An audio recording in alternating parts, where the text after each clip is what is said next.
Інверторна сварка Minark 150 Кемпі. Значить, що хотілося б розповісти. Ця сварка у нас двохрежимна. Ось ми подивимося, тут є режим сварки електродом і є режим сварки горілкою аргоном. Значить, що по цій сварці? Якщо ми ставимо на тройку електрод чи 2,5 мм 80 А, то вона нами варить і без всяких проблем, не так як в інших інверторних сварках потрібно ставити 120, 140, 150, щоб запалити електрод.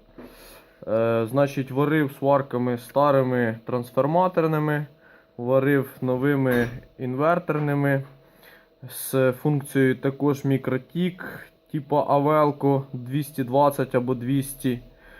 І що я зрозумів, що раніше я ні разу не варив нормальною сваркою. Ось попалась мені ця сварка, і я зрозумів, що це дійсно класний сварочний апарат. Поняв, що таке гарячий запал чи швидкий запал електрода. Тобто, коли ми беремо дерьмові електроди, і вона їх запалює без проблем, вони не прилипають і тому подібного. Значить, що по цій сварці? У ній пишеться 150 А і вона дійсно видає їх 150, а не як пишуть 200-250.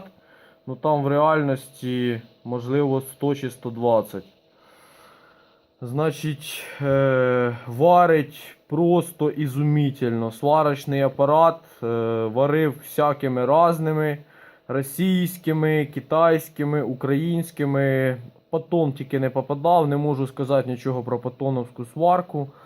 Всякі інші різні варив, штук 20 чи 30 інверторних сварок різних брендів попадали. І ось лише на цій сварці я зрозумів, що таке гарячий запал електрода чи швидкий запал, що таке антиприлипаєма система, щоб електрод не прилипав, і що таке дійсно гарний сварочний апарат. Ну, якщо хто надумає, сварка не дешева, коштує 500-700 доларів, ну краще насобирати і купити класну сварку, чим всяке дерьмо купляти.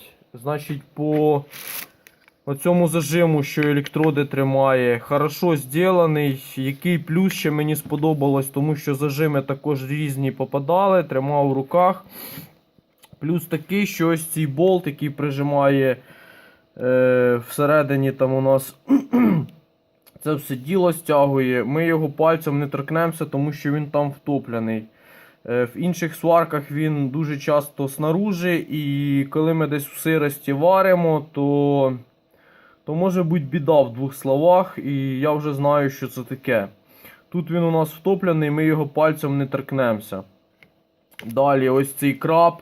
Краб латуньовий чи бронзовий, класний краб, взагалі просто бомба. Не нагрівається, не згорає, так як у нас дуже часто буває з крабами, що ми їх тільки вспіваємо міняти. Провода длінні, тут десь 2,5 чи 3 метра, м'які, на морозі не дубіють. Сітєвий кабель дуже товстий, ось я не знаю, міліметрів 12, мабуть, товщиною.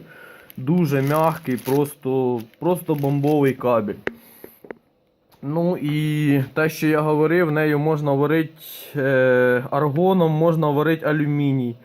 Я не варив.